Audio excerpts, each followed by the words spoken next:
চা। তীব্র গরমে চা কে খায়? আইসক্রিম কোথায় তৈরি হয়েছিল জানো? সেটা জানাটা কি এখন খুব বেশি জরুরি? আর সেটা যদি তোমাকে না জানাতে পারি তাহলে গরমের ভিতরে চা কেন খাচ্ছে এটা রহস্য উন্মোচন করবো কিভাবে? কালকে আমার এঙ্গেজমেন্ট, তুমি আমার সাথে ফাইজলামি করতেছো? এঙ্গেজমেন্ট মানে তো হচ্ছে বাসা অনেক আয়োজন হবে। তুমি কিন্তু বেশি বেশি খেয়ে ফুলে যাও না, বুঝছো? ফাইজলামি না, আমার মাথা একটু কাজ করতে, তুমি একটু তাকে নিজের বালিশ মনে করে এখানে মাথা ভালোবাসি না দুজন দুজনকে। আমার মাইয়ার তো বিয়া ঠিক হয়ে গেছে। মাশাআল্লাহ, পাত্র খুবই ভালো, দিন তারিখ ঠিক হইছে। তোমাকে সবাই দাওয়াত, আসবা কিন্তু। মাইয়ার অন্য কোনো জায়গায় সম্পর্ক টম্পর্ক আছে কিন্তু আরে দূর, বিয়া বংশে তো কোনো ঝামেলা নাই। এলাকায় ভালো বাবুর্চি কোথায় পাওয়া যায়? ওই যে চার রাস্তার মোড়ে যে একটা পানের দোকান আছে। এই দুপুরবেলা কোথায় যেতেছি? বাবা আমার একটু ইম্পর্টেন্ট ক্লাস আছে তো, আমি একটু ক্লাসটা করে আসি। রিক্সায় যাবি, রিক্সায় আসবি, একদম হাঁটাহাঁটি না। মাছের মাথাটা আমি খাবো না, এই মাছের মাথা তোমার বোন খাবে, তার জন্য ভালো করে রান্না কর। দেখ তো দুলা ভাই কি সুন্দর তো না? ফাইজলামি পাইছিস? হ্যাঁ, যা পড়তে বস, যা।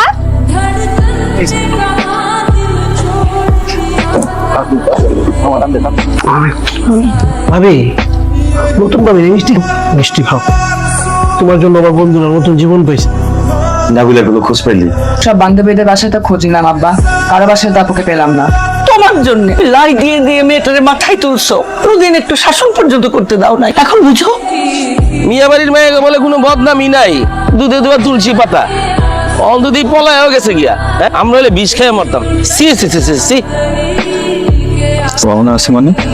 বলছিলাম ব্যবসা করবো। আমি না আমার আব্বার মতো তোমাকে ভালোবাসতে চাই। আমি চাই আমার শেষ দিন পর্যন্ত তুমি আমার পাশে থাকো।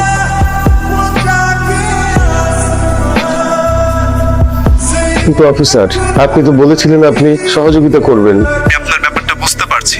আপনার মেয়ে প্রাপ্তবয়স্ক, এ যা করেছে তা সম্পূর্ণ নিজের ইচ্ছাই করেছে। এখানে আসলে আমাদের কিছুই করার নেই।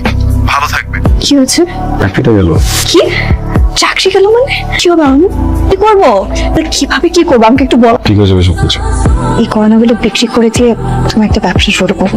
খালি খালি সময় না, কথা বলো না, বলছেন এটা রেখে আসার জন্য, এটা রেখে আসো। তো সময় কেন? আমাদের হাতে সময় নেই। আমরা যেভাবে আসি এখানে তুমি নতুন চাকরি খুঁজবে, এটা সম্ভব না। আমার কথাটা শোনো। হচ্ছে না, পৃথিবীর সব থেকে দামি সম্পদ আছে। নতুন সম্পদ দিয়ে কি করবো বলো? হ্যালো, কে বলছে? হ্যালো, হতে যাচ্ছি। মানে মাথায় খই।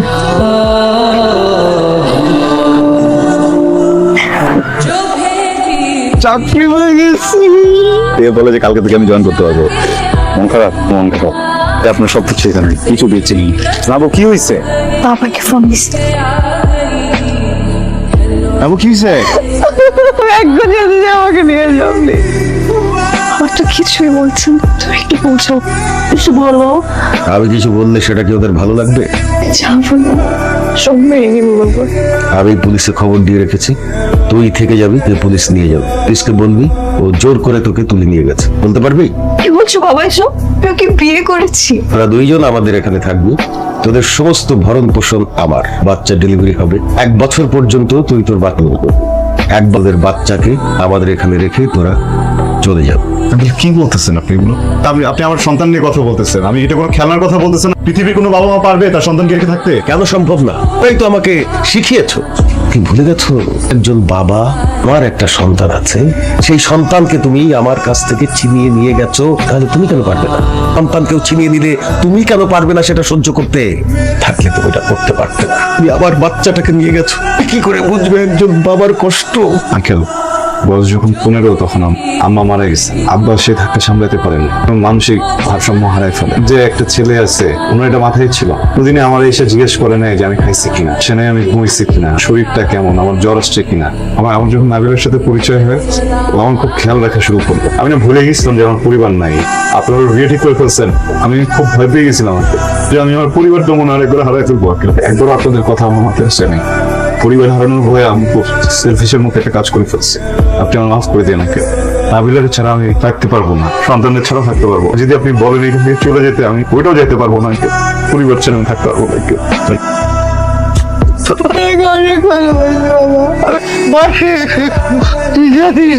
আপনাদের জন্য একজন বাবার ওখানে পড়ে চলে যাওয়ার পরে আমার খুব কষ্ট হবে। তোমার পরিবারের মুরব্বী স্থানীয় কাউকে নিয়ে এসো, তার সঙ্গে কথা বলে তোমাদের বিষয়টা আমি ঠিক করে দেবো।